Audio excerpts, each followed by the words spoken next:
Welcome to John Lennox, Why I Am a Christian, hosted in Perth, Western Australia in August 2014. This event is brought to you by Riverview Church, City Bible Forum and Credo, which is under the Christian Conventions of Western Australia. We hope you enjoy it.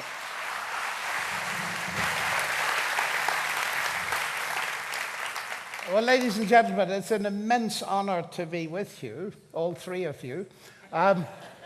And it's lovely to see such a crowd. Now, I spent a lot of time in Russia, and in Russia, people lecture while they're sitting. So I'm about to sit. And you will pardon me because I'm rather elderly, about twice the maximum age of anybody in this room. And therefore, it is a much more pleasant thing for me, and I hope for you, that I sit in this way before you. I've been asked to address the question, why I am a Christian. And I'm very delighted that Dan preceded me. Because, ladies and gentlemen, here you have an example of a young man who, up until recently, found his world closing in on him.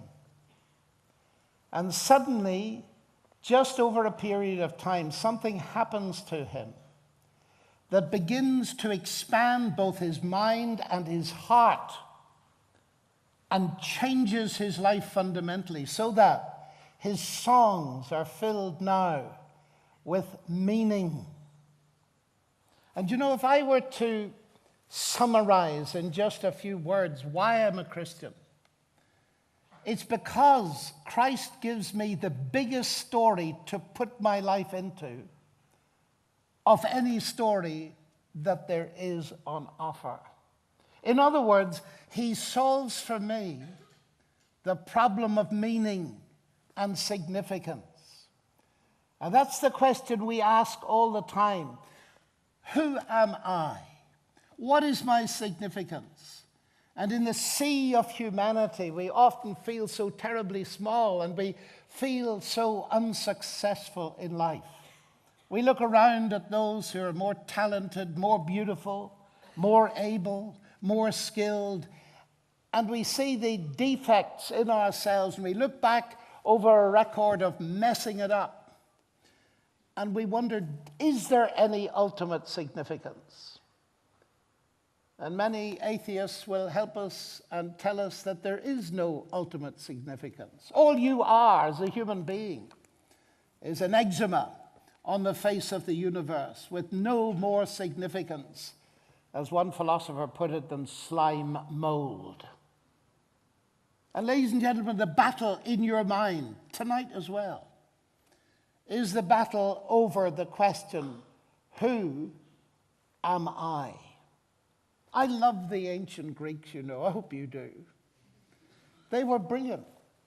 And they started examining the universe, and they started asking questions. What's this made of? And they got very good at that. And so in our universities, we have all kinds of faculties exploring what things are made of, material science, and so on. What's the universe made of? What are you made of? And we know a great deal about what we're made of, and we can get it repaired, generally speaking, up to a certain level. But the Greeks asked deeper questions. And one of those deeper questions was, what is this made for? That's a harder question. And it's a question I'd like you to face tonight. You may never have asked it before. It's this: what am I made for, if anything?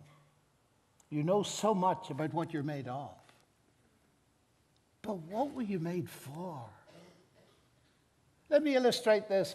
Suppose I were to get one of these 4x4 vehicles that I see clogging up the streets of Perth and getting in my way. And I take it home, and you're a very good salesman, and you decide to follow me up. So after 3 months, you turn up at my home, and to your utter amazement, the 4x4 is sitting in the middle of the garden, full of tomato plants. And you knock my door in great bewilderment, and you say, "Excuse me, Professor Lennox, Oh, I'm so glad you came. You know, this is the best greenhouse I've ever had because I've been growing the biggest tomatoes in my neighborhood. You know, there's a thing in the front panel here called AC. And I find if I tune it just to the right spot and leave it for a few weeks, I get these colossal tomatoes. Now, what would you think? Well, I suspect you'd advise a psychiatrist, but before you did that, you might say, "Oh, chap, pardon me, that's not what it's for." What are you for? Have you ever asked yourself the question? You've got various goals in life. And as those goals fall, you discover that somehow they don't satisfy you. Now, how many people I've sat with who've got to the very top, and I say to them, "Where are you going to go from here? What have you discovered at the top?" And the answer is nothing. One famous tennis player said, "I got to the top and I discovered there was nothing there." Have you begun to discover there's nothing there? Dan is a fortunate young man. He started to discover it in his 20s. And we've got to be ruthlessly honest, ladies and gentlemen, in asking this question. What are we for? Well, now, of course, when it comes to my 4x4, I would expect the dealer to refer me to the book of instructions. And of course, you know the general rule, when all else fails, read the instructions.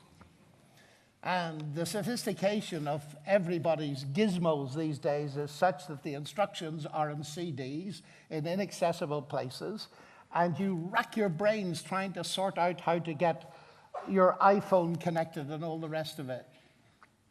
Are there any instructions for human beings? Oh, you say, don't be foolish. This is the 21st century. Instructions, if there were instructions for human beings, that would mean there was an instructor. And now you're beginning to talk about God, aren't you? And you're a professor at Oxford, you ought to be ashamed of yourself. You can't possibly expect us to raise the God question and instructions in the 21st century. Why not, ladies and gentlemen? Where did your iPhone come from? It's a brilliant result of technology, isn't it? Where did technology come from? It came from modern science. Where did modern science come from? Belief in God, ladies and gentlemen. That's where it came from. We've forgotten it, of course. C.S. Lewis put it brilliantly. Men became scientific. Why? Because they expected law in nature. Why? Because they believed in a lawgiver. You see, I'm not remotely ashamed to be both a scientist and a Christian, because Christianity arguably gave me my subject. Isn't it odd, therefore, that Isaac Newton, Galileo, Kepler, Babbage, Clerk Maxwell, all of them were believers in God? It didn't hinder their science. It was the powerful motor that drove it. That's fascinating to me. It's even more fascinating when you realize that people like Stephen Hawking, who was just ahead of me at Cambridge and light years ahead of me in his brain power, he says you've now got to choose between science and God. Newton didn't say that. The more he studied the universe, the more he admired the genius of the God that did it that way. His law of gravity, which he incorporated in his famous book Principia Mathematica, where he said that he hoped it would persuade thinking people to believe in a deity. How have we moved from Newton to Hawking? I want to suggest to you, ladies and gentlemen, we've moved from Newton to Hawking by a series of colossal and partly deliberate misunderstandings of two things. One is the nature of God, and the other is the nature of science. Very briefly, because this is part of why I'm a Christian. Because it makes sense of my science. It gives me a rational basis for doing it. The problem with God is that many of the atheists who are my friends think that I believe in a God of the gaps. That is, I can't explain it, therefore God did it. Like the Greek god of lightning. Do atmospheric physics at the University of Western Australia, and that God will disappear in a single lecture. Those gods disappear by the advance of science. And if you think God is a God of the gaps, of course you'll ask people to choose between God and science, but the problem is that's the way you've defined God. The God of the Bible isn't the God of the gaps, he's the God of the whole show. The gods of the bits we do understand and the gods of the bits we don't understand. He is the creator and sustainer of the universe. And one of the major problems in the contemporary debate is that people relegate the God of the Bible to be a Greek God and then dismiss him. The argument is pseudo. People who do that haven't the faintest notion about the ancient gods. But let me tell you that one of the world's authorities on ancient Near Eastern gods, Werner Jaeger, a professor at Oxford, just says this: the difference is vast. The ancient gods of the Greeks, the Romans, the Assyrians, the Babylonians are all descended from the universe. They are products of the basic primeval mass energy of the universe. The God of the Bible created the universe. That's the difference. So we need to be clear about God, but then we need to be clear about science. Because you see, the problem is, people say, well, we've got a law of gravity, says Hawking, therefore the universe can and will create itself from nothing. Now, apart from the triple logical self-contradiction in that sentence, because we've got a law of gravity, because we have something, the universe will create itself from nothing, which is a flat contradiction, as will be obvious even at this time of night. What he's saying is, because we've done some science, therefore there's no God. We've got a law of gravity. Marvelous. What would you think if I said to you, here are two explanations for a motor car. One, the law of internal combustion. Two, Henry Ford. Please choose. Well, that's absurd, isn't it? I find even children can see what professors can't see. There are different kinds of explanation. There's a scientific explanation.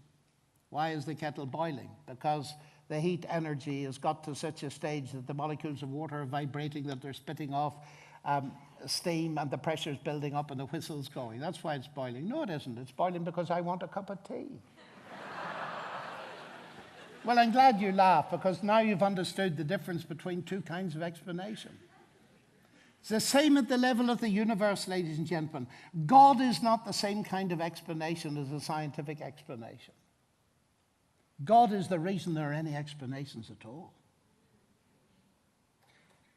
When Lawrence Krauss wrote an article saying the Higgs boson is arguably more important than God, I wrote another article answering him, saying, yes, of course, the Higgs boson is arguably more important than God if the question you're asking, if you're giving a lecture on particle physics. But if you're asking the question, why is there a universe at all in which particle physics can be done, then God is arguably more important than the Higgs boson. You see, what's happening in our culture is people are fooling you by presenting you with a set of false alternatives: God or science, mechanism or agency, gravity or God, and all this kind of thing. And a moment's thought shows that they haven't a clue about philosophy. Stephen Hawking actually says in his book, Philosophy is Dead. That's about page 3, and the whole book is about philosophy. And he proves very effectively that, at least in his case, philosophy is completely dead. And I mean that seriously. I find it astonishing misuse of science for people to argue that science and God are in conflict. They're not.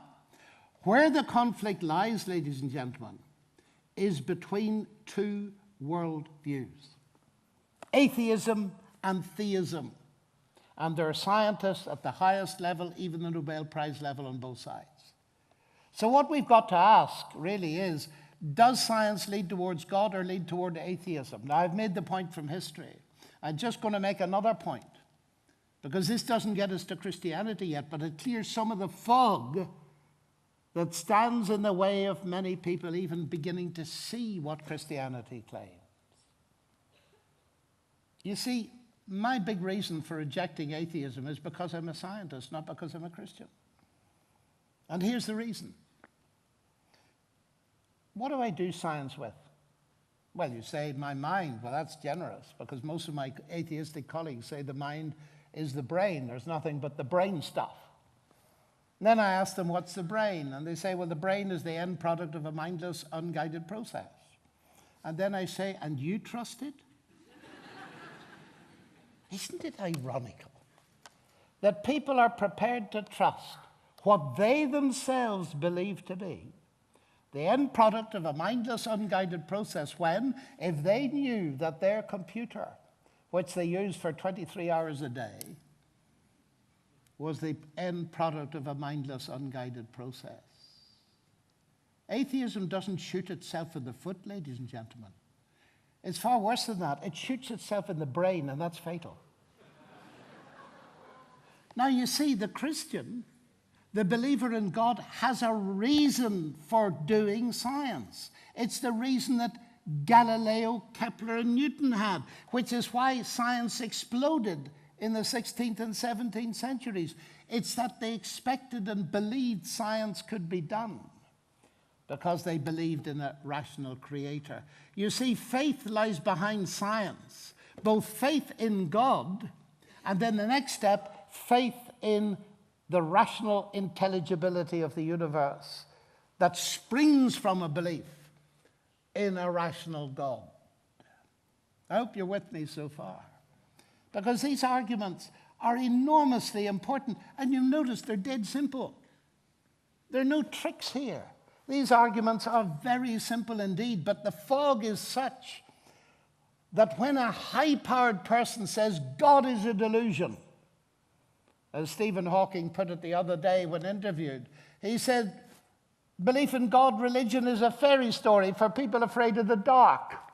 And I was asked to comment, so I did in like fashion. Atheism is a fairy story for people afraid of the light.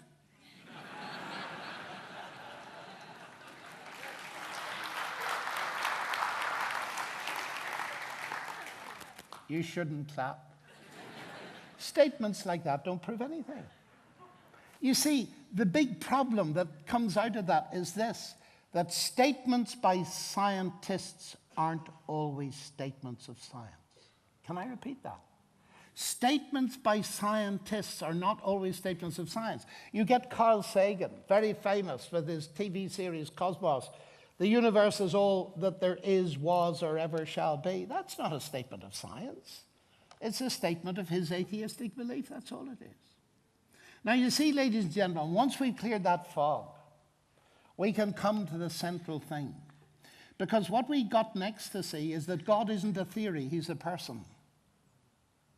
And that brings me to the other way of accessing knowledge about God.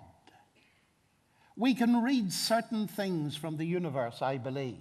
We can see there's a rational intelligence behind the universe. The Bible itself claims that. Paul said in one of his most famous writings, the invisible things of God, that is his eternal power and Godhead, that there is a God, are perceived, are clearly seen from the things that are made. Nature isn't neutral. It's got the signature of God written all over it. But that's as far as you get. But you see, think about it logically. Here are we, we're persons. We're not just theories. My wife isn't a theory, I can guarantee you that. She's a person. Are we to imagine that the source of our being is less than personal? Of course not. That flies against every analogy we know. And the God who now reveals himself in the Bible. Now here's the important thing, ladies and gentlemen. The moment I mention the word reveal, people get very allergic and nervous and saying, we believe in rationality, we believe in reason. We don't, quoting Richard Dawkins, believe in holy books. As if you didn't need your reason to read a holy book. Revelation and reason don't contradict each other. Have you ever met anybody that can read the Bible without using their reason? Of course not. That's not the issue. The issue is this, ladies and gentlemen. Is this universe a closed system of cause and effect, or is it open? And if it's open, here we are thinking, feeling, rational beings with all the emotions and richness of our capacity for music and love and art. Is there a God who's revealed himself? The claim of the Bible is there is. Now, here's the thing. I could analyze you with a scanning, tunneling microscope of the most extreme advanced character and never get to know you.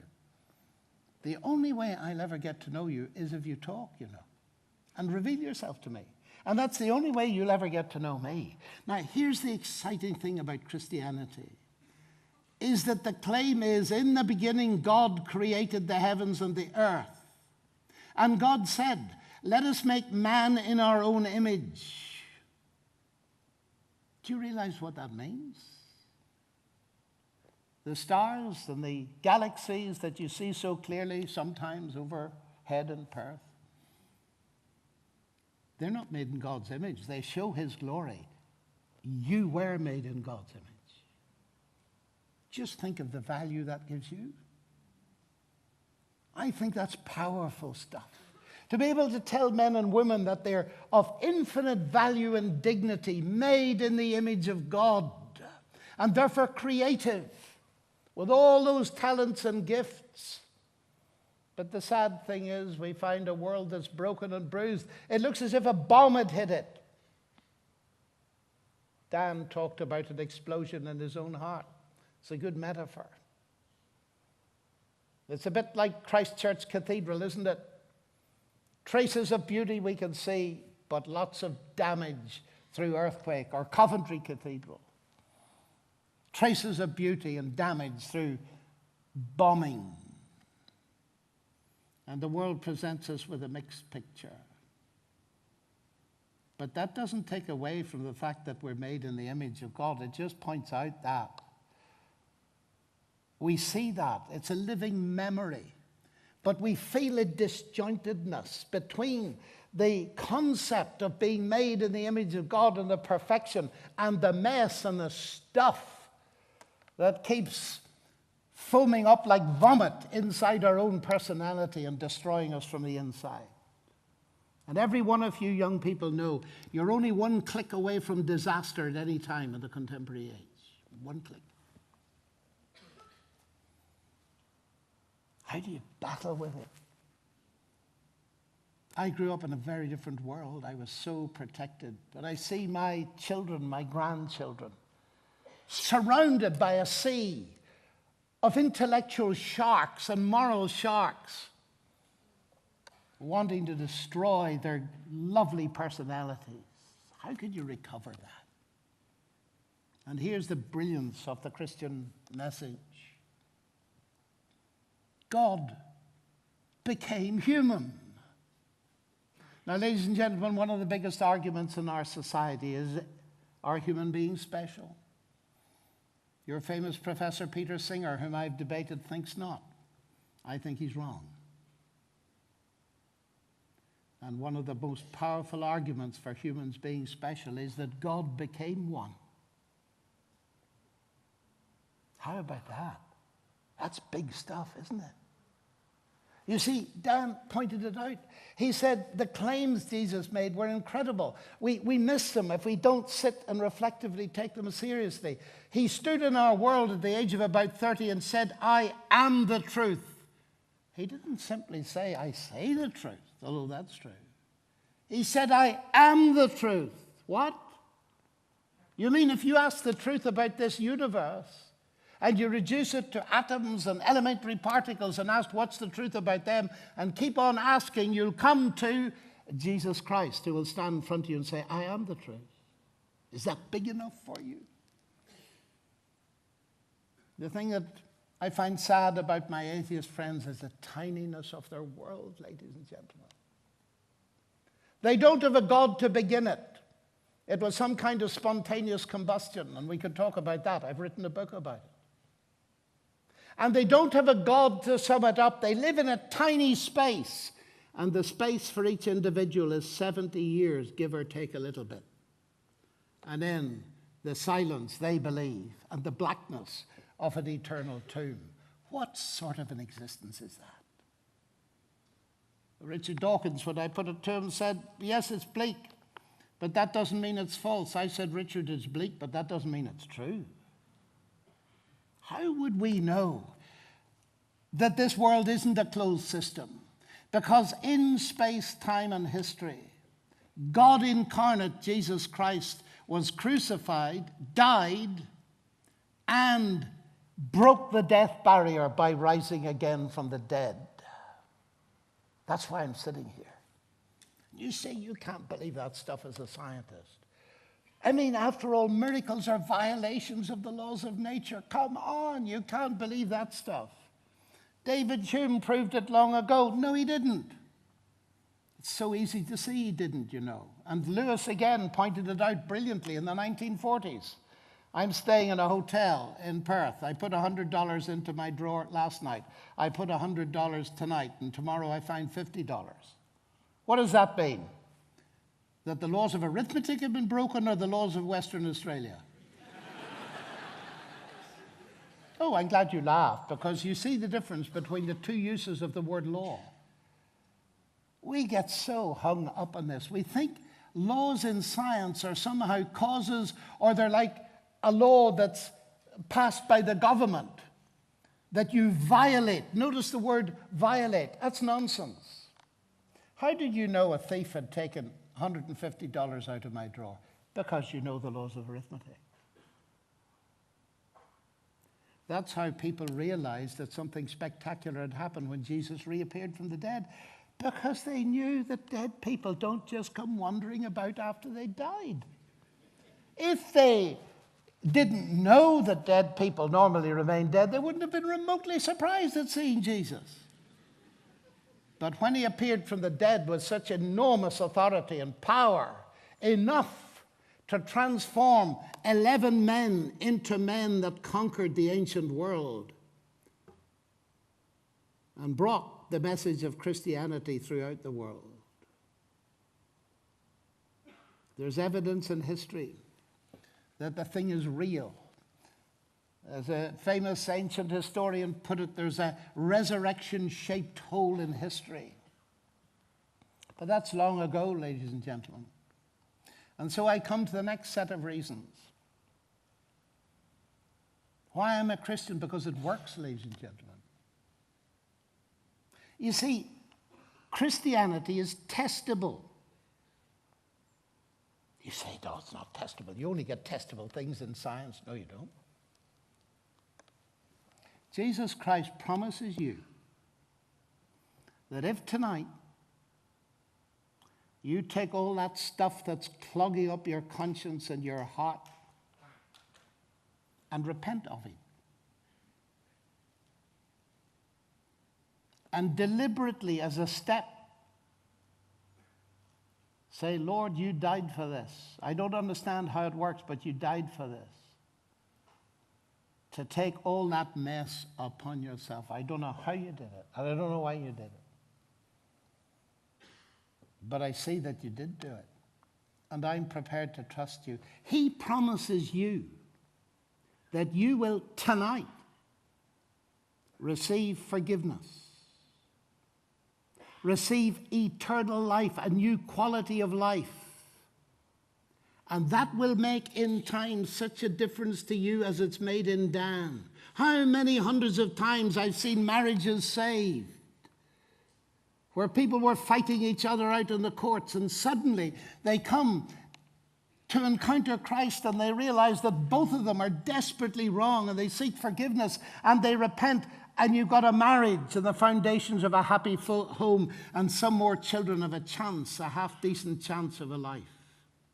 How many times have I seen drugs that are poisoning someone's brain got rid of? Back to sanity, back to life, back to meaningfulness.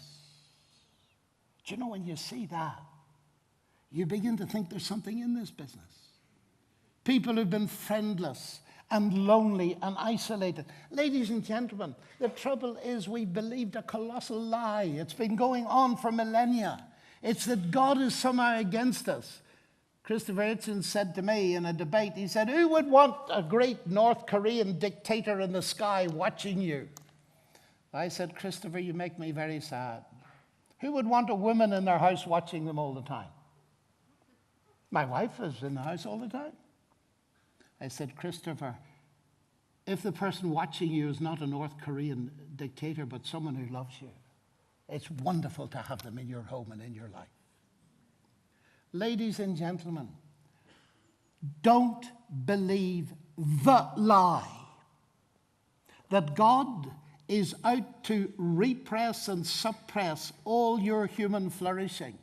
On page 2 of the Bible, you'll see how that entered into the world, how the enemy said to the first humans, God has said, in the day you eat that, you shall surely die, because he knows you eat it, you'll be as gods, knowing good and evil. And they fell for it, and they've been falling for it ever since. Just ask yourself, do you think of God as an enemy? If you do, you've believed the lie. It's as simple as that. And the wonderful thing to discover is God's for us. God so loved the world. Listen to those words. They're magnificent. God so loved the world that he gave his only Son, that whoever believes on him should not perish but have eternal life. Those words are magnificent. And you see, ladies and gentlemen, I'm a Christian because Jesus doesn't compete with anybody on this score. There's nobody else in all of history offers me credibly forgiveness and eternal life. So I'm not insulting any other religion by taking it from him when nobody else offers it. Do you see that? It's very important you do see it. This is a huge thing. Why am I a Christian? Do you know the biggest thing in all my life? Even as a professor at Oxford, whatever that means, is that I'm loved, ladies and gentlemen. Loved at a level that I will never begin to understand. A love that has power over death. I love my father, but I've lost him. No, I haven't. I'll see him again. Because Jesus is risen, it means death is not the end. That gives real hope. That gives us a real message. And also, ladies and gentlemen, it brings back into the world a concept that's rapidly disappearing, and that's the concept of morality and ultimate justice. Listen, don't get on the atheist bus before you know where it's going. Where's it going? Well, listen to Richard Dawkins describe the bleakness of the universe. This universe is just exactly what you'd expect it to be, he says. If it bottom, there's no good, there's no evil. There's no justice. DNA just is, and we dance to its music. That's all there is to life, ladies and gentlemen. The terrorist bombers, the young man from my country who proudly held in his hand the head of a journalist in all our papers today, is just dancing to the music of his DNA. Who could blame him for that? Ideas have consequences. And if you teach a generation of young people in Australia or anywhere else that all forms of behavior are acceptable, that we're simply animals, they'll start to behave like that. They have already. How can you blame them? And if Hitler gets all the power, all he has to do is blow his brains out when he's cornered. He'll never face justice if there is no justice. And you see, this is another reason why I cannot conceivably accept atheism. I've been to Auschwitz many times. The vast majority of people who've ever lived will never see justice if atheism is true. The vast majority of people currently alive on planet Earth will never see justice because they won't get it in this life. And there's no other life in which they could conceivably get it. Is then our concept of justice and morality an illusion? No, it is not. Because God has appointed a day in which he will judge the world by the man he has appointed and given evidence to all men, not just to believers, by raising him from the dead. It's a magnificent thing that there's going to be a judgment. That people aren't going to get away with it. But that makes some of us tremble, doesn't it? We're not going to get away with it, are we? And that's where the Christian message is utterly unique. Because Jesus stood in our world and he said, truly I say to you, whoever hears my word and believes on him that sent me has already eternal life and shall not come into judgment, but has already passed from death to life. You say, do you really believe that? Yes, I do. Why? Because of who Jesus is, ladies and gentlemen. He invented the atom. Richard Dawkins mocked me once for believing that Jesus walked on water. And I said to him, Jesus invented water in the first place. Maybe it's not such a big deal that he could walk on it.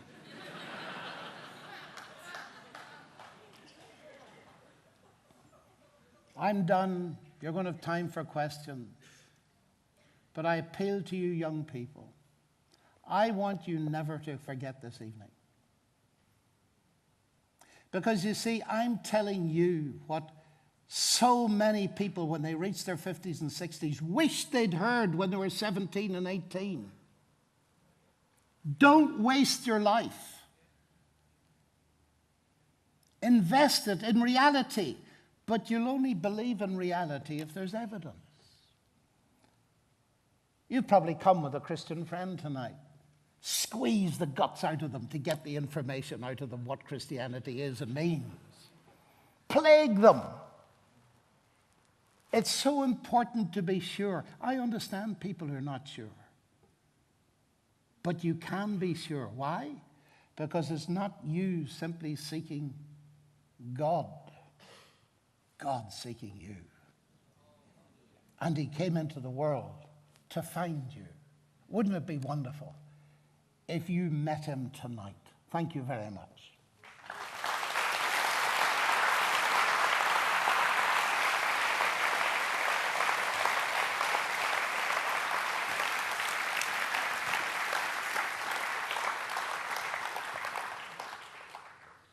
Well, thank you, Professor Lennox. We are going to have some time now to look at the questions that you've sent in. And so John will take us through those, and then I'll be back up to finish the night.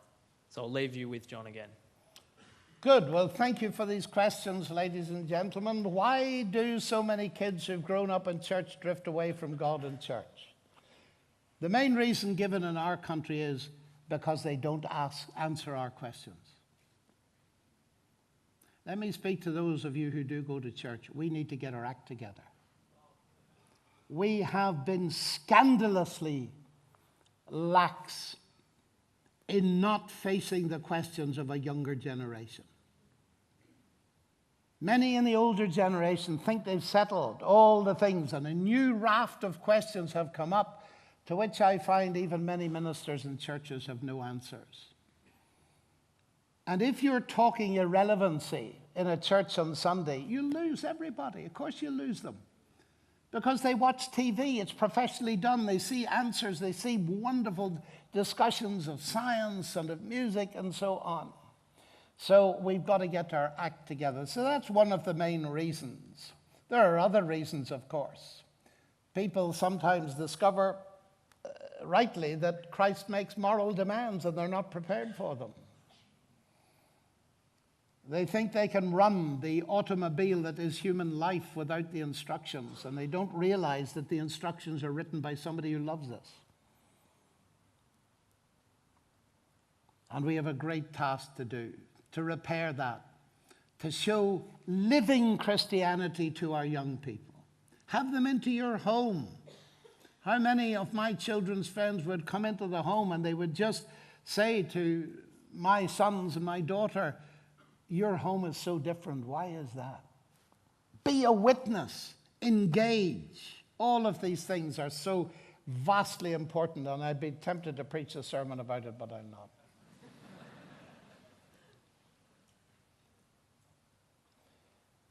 What do you think about the academics and theologians who insist the passion narratives are legendary in character, that nothing can really be known about Jesus' resurrection? I don't think very much about them. Simply because that ancient historians who know more about ancient history aren't in that category. You've got a very famous ancient historian here in Australia. His name is Edwin Judge. If you want an answer to that question, read Edwin Judge. Ancient historians don't doubt the existence of Jesus. I've never met one. Because the evidence is much more powerful than many people think. The evidence is far stronger for the authenticity, say, of the Gospel of Luke than it is for Caesar's Gallic Wars, which some of us studied in school to our pain or our delight, in my case, delight. But we're not taught that. Most people have no idea of the documentary evidence for the authenticity of Scripture. Now, if the person who asked this question is really interested in it, they will follow that up. There's a lot of literature here, but start with Edwin Judge, who as an ancient historian is world class in his thinking.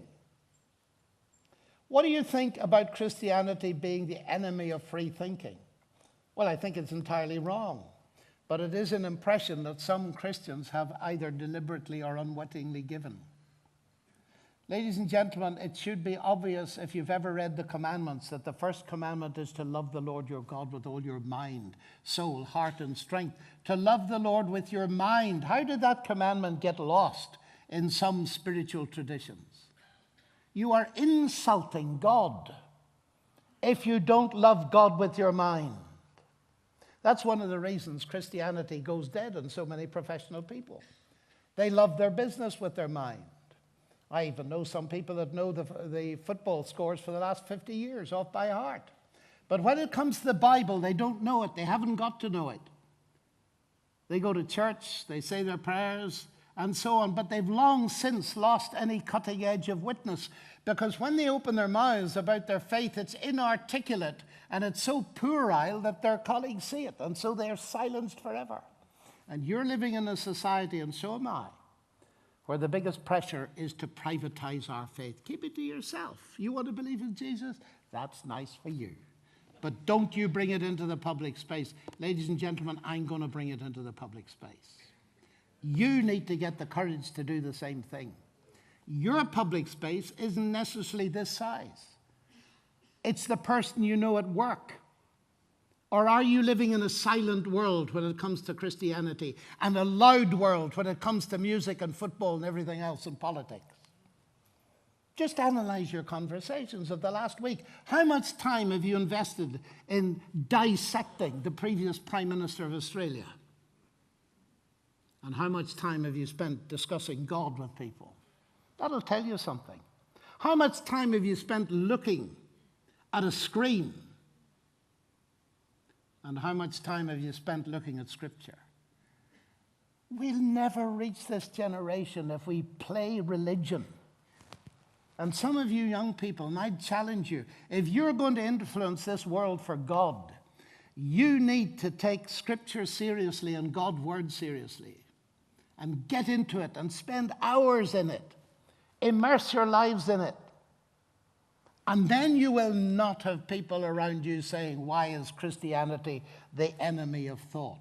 I grew up in a home where Christianity was the most expansive, most intellectually searching belief system that I could even imagine. And when I met the others, I found them so cramping that it just wasn't true.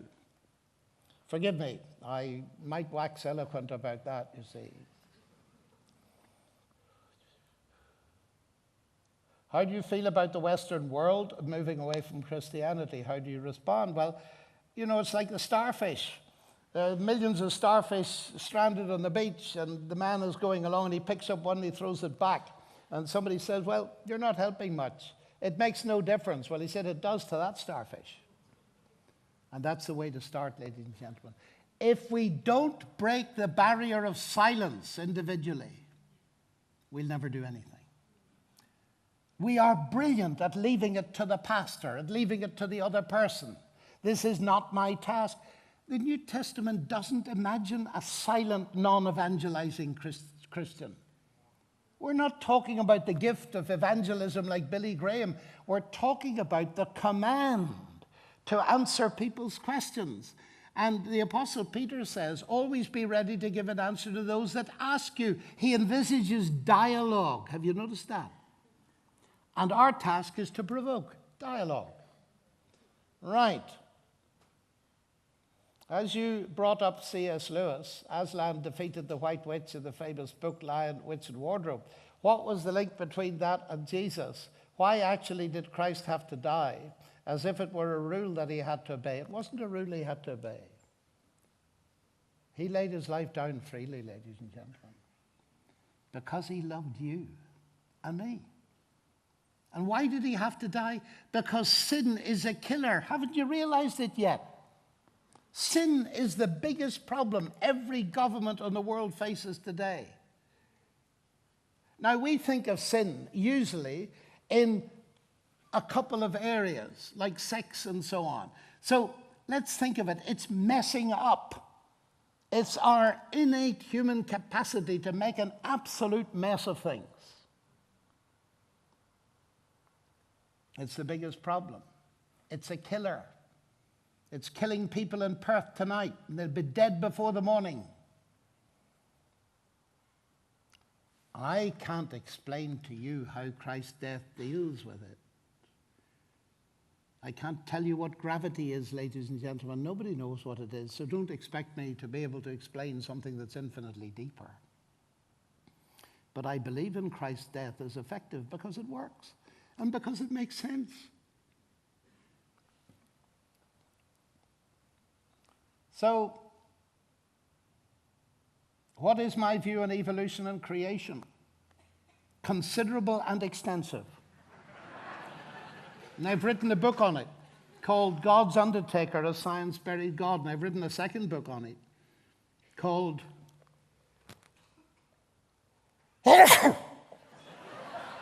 That's the main title. The subtitle is 7 Days That Divide the World. Ladies and gentlemen, this is a huge topic. We'd need a whole evening on it. If you're serious, just Google my name. I've dozens of lectures on this. But you can't, whatever you believe about evolution and creation, you cannot deduce atheism from evolution. But if you want to know why, just have a look. We can't go into that in detail. What is the biggest faith shaker you have faced, and how do you answer it? It's an important question because, you see, the way faith grows is by questioning it and exposing it to its opposite. Precisely because I grew up in a strong Christian environment. I'm not like Dan, you see. I have no idea what it's like to be a young adult and not be a believer. He does. So those of you who are like that should listen to him and talk to him. I don't know what it's like, so I needed a guide. C.S. Lewis was a major guide. But what I've spent my entire life doing is exposing my faith to questioning. What is the biggest faith shaker? Well, it could be suffering, couldn't it? That's the hardest question I face. I arrived in Christchurch 2 days after the earthquake. I preached at the biggest service that had been held in Christchurch for many years on the Sunday after. I had to meet people who'd lost their relatives. Now, this is the hard question, ladies and gentlemen. It's a very hard question. And there are no simplistic answers to it. And the trouble is, you see, that my heart goes out to people that have rejected God because of pain and suffering, who can't make any sense, particularly of what one might call senseless pain. And many people become atheists because of it. And I can understand that up to a certain extent. And they just say that's the way the universe is. It shows there's no mind behind it. There's certainly no love behind it. You can talk about intelligence behind the universe if you like, but please don't talk to me about a personal God. I understand that. But it's not good enough, ladies and gentlemen. Firstly, if you become an atheist because of it, you're faced with an intellectual problem immediately. What is evil? Richard Dawkins takes the logical consequences of his belief system and he says there's no good, there's no evil. And yet he endlessly talks about the problem of evil. There's a disconnect there. He doesn't realize, which something that Nietzsche realized, but Nietzsche then was a real atheist and he understood the consequences. And Nietzsche said, if you get God out of the equation, you'll end up by getting all values out of the equation. And you'll get good and evil out of the equation. They're running out of our society now. There are staggering surveys of North American young college-age kids who simply, on the basis of clever questioning, reveal they have no idea of what good and evil are. Now, that's a serious side issue. But you see, atheism doesn't get rid of the suffering, does it?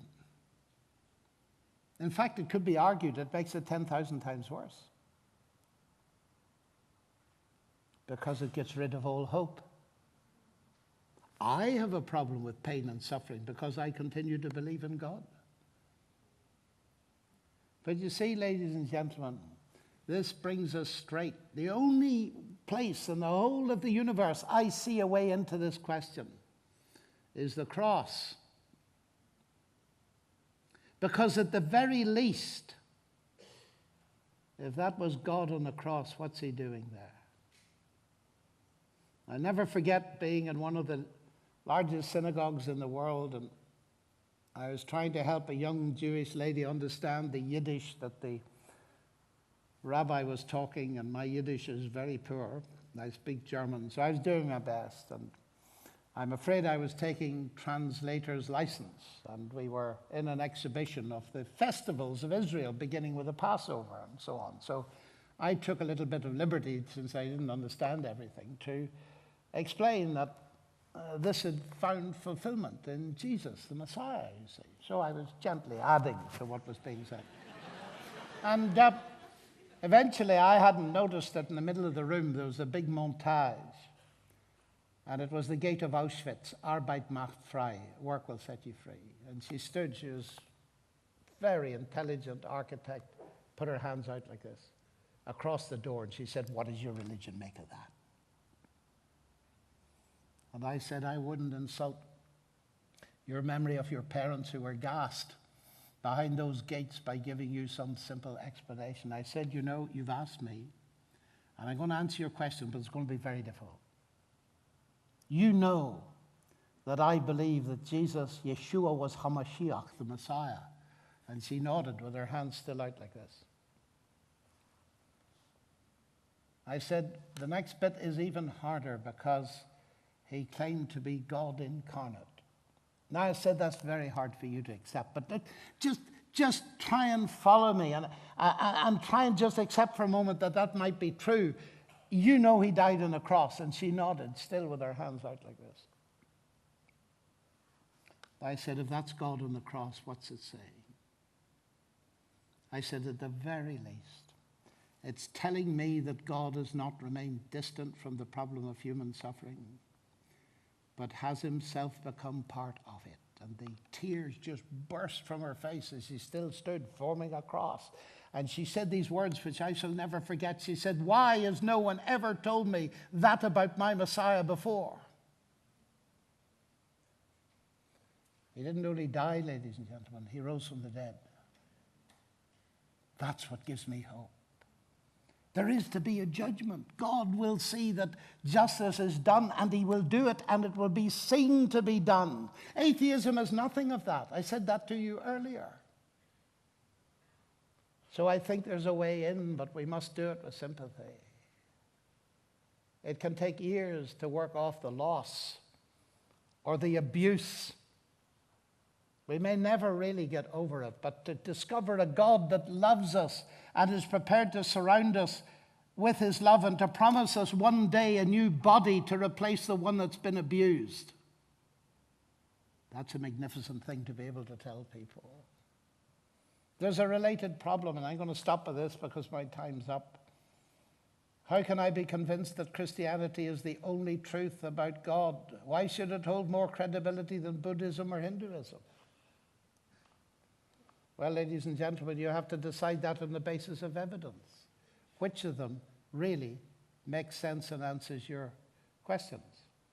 On a historical level, if we simply take Judaism, Christianity, and Islam, my Jewish friends believe that Jesus died and did not rise. My Muslim friends believe that he didn't die. I believe he both died and rose. Those three things cannot be simultaneously true. So you've got to ask yourself the question, but the reason I'm a Christian is because, you see, religion in general is generally depicted as an entrance gate followed by a way, which I'll draw a wiggly line, followed by a judgment. You know the kind of thing, like the University of Western Australia. You get in through some exam, some ceremony, and you're on the way, and you have professors or gurus or imams or priests to help you. But even they can't guarantee you're going to be accepted at the end. And however kind your professors at university are, they cannot guarantee that you're going to be accepted at the end. Why? Because the basic principle is your merit. And how many times have I sat with someone from religions, including Christianity, by the way, who said, that is what my religion teaches. It's not what Christianity teaches, ladies and gentlemen. And here's the utterly revolutionary thing. Christianity is not a system of merit. And that's why I can know tonight before I leave this place that God has accepted me, because Christ has died for me. I often illustrate it. I met my wife first day at university. She was 16, but that's a different story. She's the most beautiful thing I'd ever seen. Anyway, now, of course, I wanted to marry her eventually. So I came to her one day and I presented her with a cookbook. And it's full of laws, you know. If you're going to make an apple cake, thou shalt take so many grams of sugar, thou shalt take so many kilos of flour, thou shalt take so much water, and you shall boil it and mix it and so on. So I said, now, Sally, it's going to be like this, you see. I couldn't possibly accept you now. I mean, if you follow the prescriptions in this book for 40 years, let's say, then I'll think about accepting you. So how about becoming my wife? Do you think I did that? Why are you laughing? Do you know that's how millions of people think of God? You wouldn't insult a fellow human being by suggesting your relationship with them was based on merit, would you? And yet millions of people think exactly that of God. If I try and keep the rules, then perhaps one day you will accept me. That's slavery, ladies and gentlemen. And it's one of the biggest reasons that people are running away from religion, because Christianity has been interpreted like that, and it's the exact opposite. You imagine my wife having tried this for a year or two and really taking it seriously and wanting to bake an apple cake, and she suddenly realizes if she doesn't do it perfectly, she's back to her mother. And she turns the knob up to 1,000 degrees centigrade, and out comes a burnt offering. It's exactly what happens. And people that try to keep the rules become cramped. They become narrowed. They feel oppressed, and they say, God, I'm not remotely interested in you. And they miss the whole point of a God who so loves them, he spreads his arms out on a cross and saying, you can't make it, old chap, on your own. I'm prepared to die for you and give you a free pardon right now. Ladies and gentlemen, do you know why my wife's such a good cook? Because my acceptance on her doesn't depend on it. I don't go around the world talking about God like tonight in order and hoping that one day God will accept me. I do it because he has accepted me. Do you see the difference? And you will know, those of you who are married, that the essence of a marriage is that security of acceptance that's independent of the minor vagaries of the way we behave. Why would we insult God by suggesting to him we could merit it? And you see, here Christianity isn't competing with anybody. because it's utterly unique. Ladies and gentlemen, it is 9:05. I have sinned massively in going 5 minutes over my time. Thank you very much indeed.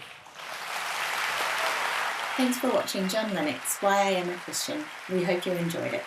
If you want to get in contact with us or to find out more information, please visit www.credoperth.org. This was reproduced with permission from John Lennox. For more resources, see www.johnlennox.org.